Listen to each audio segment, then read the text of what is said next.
So, what is a QTIP trust? Another one of these wonderful estate planning trust acronyms that we love to throw around so much.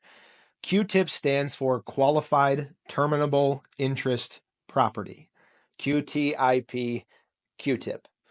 It's not a reference to some sort of nose or ear cleaning device. It is, in fact, a really powerful estate tax planning tool.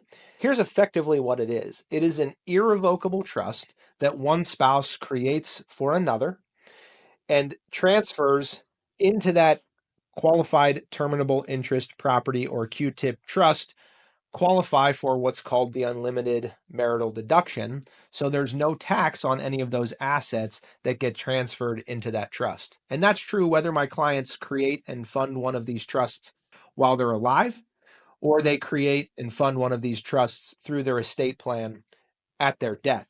But the idea is whatever goes into that trust is just a gift to a spouse, and gifts to a spouse are not taxed. My clients create a QTIP trust really for one purpose, to make sure that transfers to that trust qualify for the unlimited marital deduction, that everything qualifies as a gift to a spouse and therefore is not subject to any taxation, either as a gift or as part of an estate. So there's a rule at death that says anything that I leave my spouse at death is not taxed as part of my taxable estate, the unlimited marital deduction.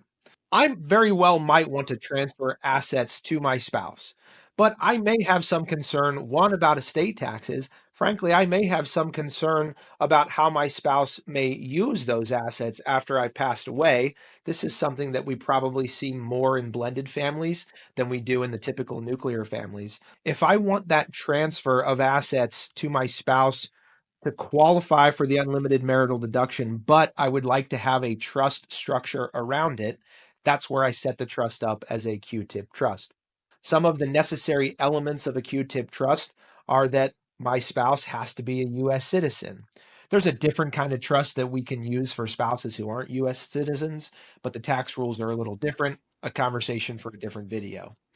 By the way, my spouse has to be the only beneficiary of that trust while she is alive.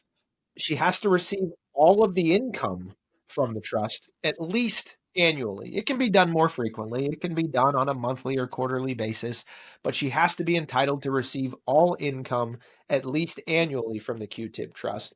And the last thing is she's got to have the right to direct the trustee to convert assets that aren't producing income into assets that are producing income.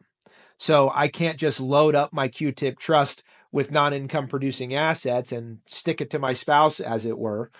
She has to have the ability to direct the trustee to convert those assets to generate income because, as you may recall from a moment ago, she gets all of the income off of the trust. And if we satisfy these requirements, the trust is otherwise irrevocable, then we get to take advantage of the unlimited marital deduction, meaning none of those assets are taxed as part of my estate. And in fact, they become taxed as part of my spouse's estate, which can be a really major benefit.